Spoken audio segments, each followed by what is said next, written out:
The morning sunlight spilled over the fields of the Shire, gilding the tips of the barley and whispering to the blossoms in Bag End's garden. Samwise Gamgee, Mayor of Michael Delving and once the steadfast companion of Frodo Baggins, stood near the gate of his home. His hand rested lightly on the saddle of Bill the pony, who nickered softly in anticipation. Beside him stood his beloved Rose, her bonnet tilted against the rising sun, and their daughter Elanor, now a maiden of quiet grace, her hair golden as mullein leaves in autumn. "Are you certain this is wise, Sam?" Rose asked, her voice a mixture of pride and apprehension. "To take the child so far?" Sam turned to her, his brown eyes soft but resolute. "The king himself asked for us, Rosie," he said, his words carrying weight. "And what kind of mayor, or gardener for that matter, would I be if I didn't honor such a call?" He glanced at Elanor, who was busy tucking a wild flower into her braid. "Besides, it's time she sees the world beyond the Shire. Gondor's a place of beauty, and she'll carry its memory for all her days." This journey, conceived from a letter sealed with the king's mark, was not one of duty, but of celebration. Aragorn, Elasatel Contar, had invited the family to witness the 25th anniversary of the coronation. Yet for Sam, it was more than an invitation. It was a chance to see his old friends, Merry and Pippin, already en route from the lands of Buckland and Tuckborough, and Legolas and Gimli, who were rumored to be traveling from Ithilien. As they began the ride south, the road stretched wide and quiet, bordered by hawthorn hedges. Bill carried Elanor with a steady gait, while Sam and Rose shared another pony. Sam's mind drifted back to earlier journeys. "Ain't it something, Bill?" he murmured to the pony. "Who would have thought we'd be traveling these paths again, this time without the weight of the world on our backs?" Their journey, though less perilous than the great quests of the past, was not devoid of its trials. The Shire folk gawked at the sight of them leaving, whispers of wonder trailing in their wake. Further south, the lands grew wilder, the shadow of the White Mountains casting long fingers over the plains. Lantern flowering certain after so many generations. One evening, as they camped beneath a canopy of stars, Elanor asked, "Father, is this the same road you walked with Mr. Frodo?" Sam hesitated, his voice catching. "It is, lass," he said finally. "But it was a darker time. The land itself seemed bent against us then. This path, it's brighter now, as if it remembers hope." He glanced at Rose, who nodded, understanding without words. Their daughter deserved the truth of what her father had endured, but not all the sorrows. Let her see the road as it was now, a path to Gondor, a city reborn under the king's rule. Shan sa necht here. The road beyond the Shire seemed almost foreign to Elanor, whose young eyes widened at every turn. Though the lands of Eriador were still dotted with the occasional village and ruin, the further they went, the more the wilderness seemed to reclaim its dominion. Sam, who had once walked this path in sorrow and fear, now marveled at how the land had softened under the light of peace. The rangers who once guarded these roads had left their hidden posts, drawn southward to serve under Aragorn in the reunited kingdom. As they approached Bree, familiar memories stirred within Sam. Here stood the gates through which the Fellowship had passed, and here still was the prancing pony. To Sam's delight, Barleyman Butterbur greeted them with as much enthusiasm as he had Frodo years ago, albeit with a few more lines upon his face. "Well, bless me," Barlaman exclaimed, wiping his hands on his apron. "Samwise Gamgee, now Mayor of the Shire.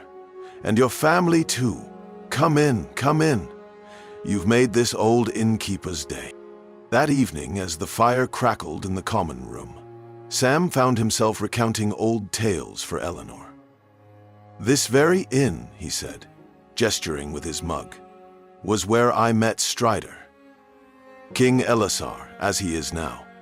Though back then he wasn't but a scruffy ranger, hiding in the shadows." Eleanor's eyes sparkled with wonder. "Did you know then that he would become a king?" Yes. Not a bit, Sam replied with a chuckle, but there was a wisdom in him, even then. And courage, too. You could see it if you knew how to look. The next morning, they departed Bree to the well-wishes of the townsfolk, who watched in wonder at the sight of a hobbit family on such a grand journey. Their route took them southward, along the Greenway, where the ruins of ancient Arnor lay cloaked in ivy and moss. Sam would sometimes pause to study these crumbled stones, reflecting on the days when this land had been part of a mighty kingdom. Sam Gerda flee, find this place. It was here, he explained to Elanor, that the ancestors of Aragorn once ruled, long before the shadow of Sauron fell heavily upon Middle-earth. As they neared the Gap of Rohan, the distant sight of Isengard caused Sam to shiver. Though the great tower of Orthanc now stood as a symbol of renewal, its dark history could not easily be forgotten. Wonder, Sam murmured to Rose, as they passed the far-off peaks of the misty mountains, if Master Gandalf ever truly rests.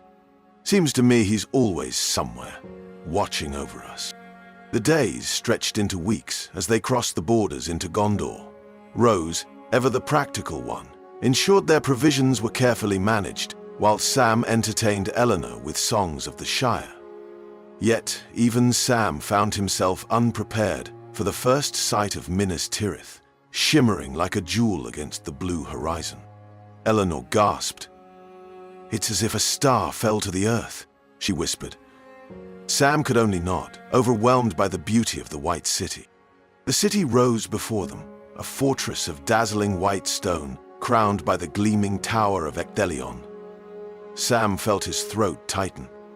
Though he had stood upon the walls of Minas Tirith years ago, it was as if he was seeing it anew, unburdened by the weariness of war.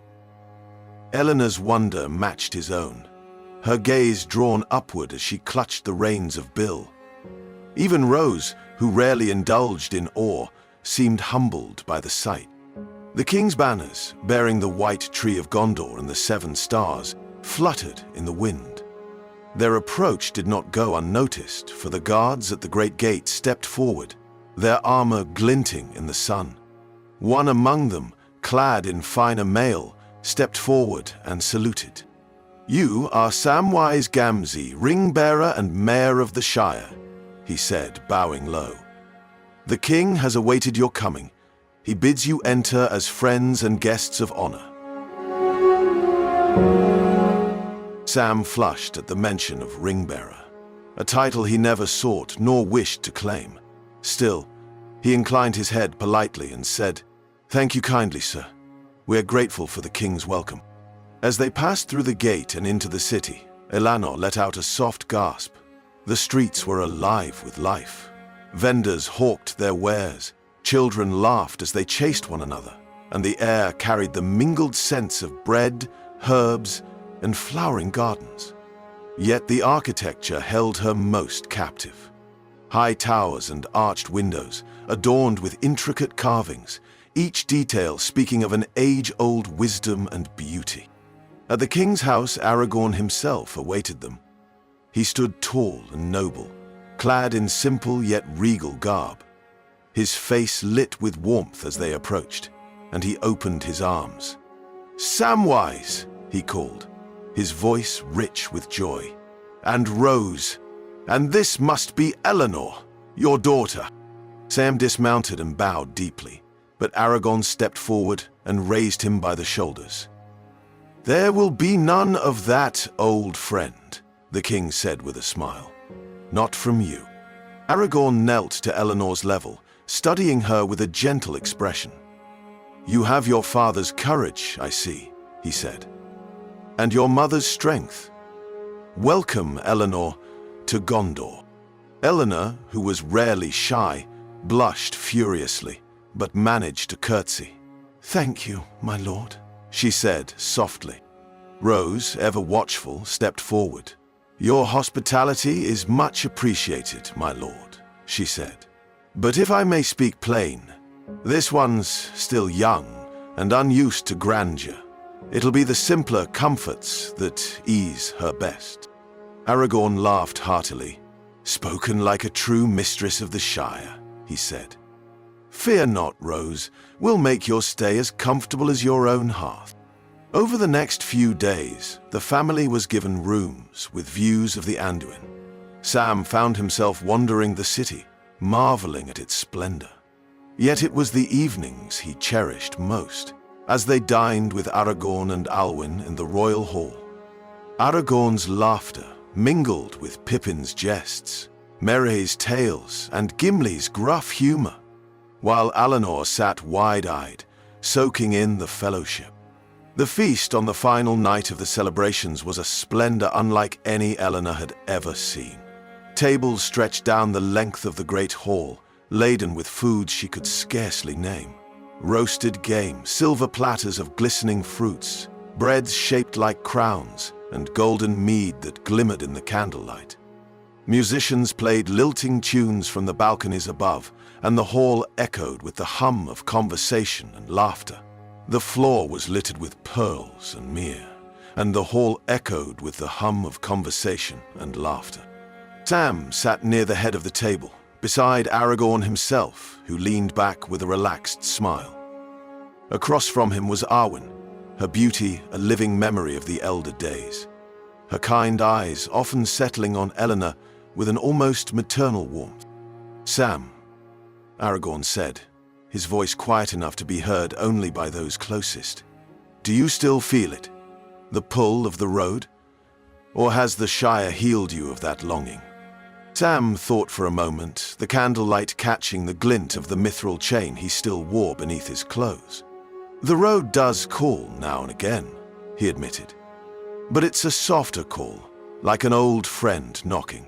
And the Shire, well, it's not so much healed me, as reminded me why I came back." Arwen spoke then, her voice melodic, yet weighted with an ageless understanding. "The road never leaves those who have walked it," she said. "It leaves its marks, like roots upon the heart. But those roots, Samwise, have made you strong." Sam's gaze dropped to his hands, the memory of the feel of Galadriel flashing in his mind. He could almost feel its cool light against his fingers. "Strong enough to carry what I must," he said softly. Meanwhile, Elanor had found herself in a spirited conversation with Merry and Pippin, who regaled her with exaggerated tales of their adventures. "And there we were, standing amidst the trolls," Pippin declared, leaning across the table for dramatic effect. "They were frozen stone, mind you, but still terrifying. Why, I nearly dropped my sword." "You did drop it," Merry interjected with a grin. "And it clanged so loudly, the trolls might have unfrozen out of sheer annoyance." Elanor laughed, a sound as bright as the bells of the king's house, and Sam's heart swelled to hear it. Later that night, as the feast waned and the stars rose high over Minas Tirith, Aragorn led Sam to a quiet balcony overlooking the city. The two stood in companionable silence for a moment, the chill night air carrying the faint scent of Anduin's waters. "You've built something extraordinary here, Strider," Sam said finally, using the name he had first known for the king. Aragorn smiled, his gaze fixed on the twinkling lights of the city below. "It was not built by my hands alone," he said. "The foundations were laid long before I came, by those who held hope when all seemed lost." Sam nodded. "Hope," he repeated. "It's a funny thing. Small, like a seed. But it grows, if you keep it close." Aragorn turned to him then, his expression warm. "You've always understood that, Sam. It's why Middle-earth owes you more than it can ever repay."